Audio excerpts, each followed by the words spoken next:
રાધે રાધે। નમસ્કાર ખેડૂત ભાઈઓ, આપ સૌનું સ્વાગત છે અમારા પોતાના ચેનલ પર, જ્યાં અમે રોજ લાવી છીએ ગુજરાતના તાજા બજારના ભાવ અને ખેતી ઉપયોગી માહિતી।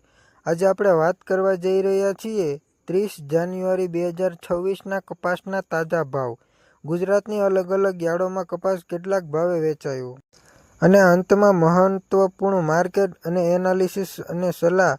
વિડીયો અંત સુધી જોતા રહેજો। કપાસનું હાલનું બજારની સ્થિતિ।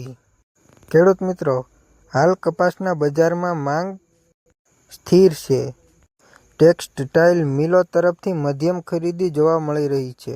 સ્ટોક વધારતા પહેલા ખેડૂતો હજુ વેચાણ રોકી રહ્યા છે।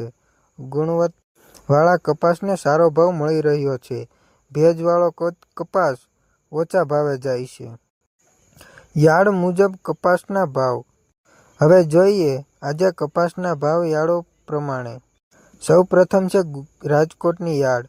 આજે રાજકોટમાં કપાસનો ભાવ રૂપિયા 1350 થી 1480 રૂપિયા સુધી વેચાયો। ત્યારબાદ છે ગોંડલ યાર્ડ। અહીં સારો માલ રૂપિયા 1500 સુધી ગયો। અમરેલી અને બોટાદ, આ બંને યાર્ડોમાં મધ્યમથી સારા ભાવ જોવા મળ્યા છે। ભાવનગર અને મહુવા, અહીં થોડી નરમાઈ જોવા મળી છે।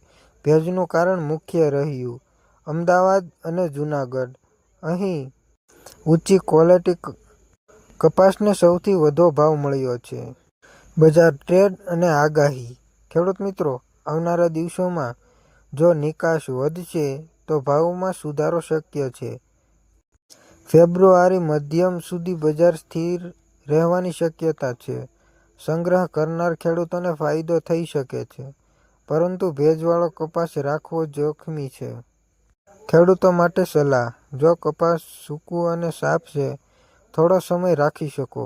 તાત્કાલિક જરૂર હોય તો હાલ વેચાણ યોગ્ય। હંમેશા પોતાની નજીક યાર્ડોનો ભાવ ચકાસો, દલાલ નહીં, સીધા એપીએમસીમાં વેચાણ કરો। અંતિમ સંદેશ: ખેડૂત મિત્રો, આ માહિતી તમને ઉપયોગી લાગી હોય તો વિડીયોને લાઇક કરો, તમારા ખેડૂત મિત્રો સાથે શેર કરો અને ચેનલને સબસ્ક્રાઇબ કરવાનું ભૂલશો નહીં। કાલના નવા ભાવ સાથે ફરી મળીશું। જય ખેડૂત, જય ગુજરાત।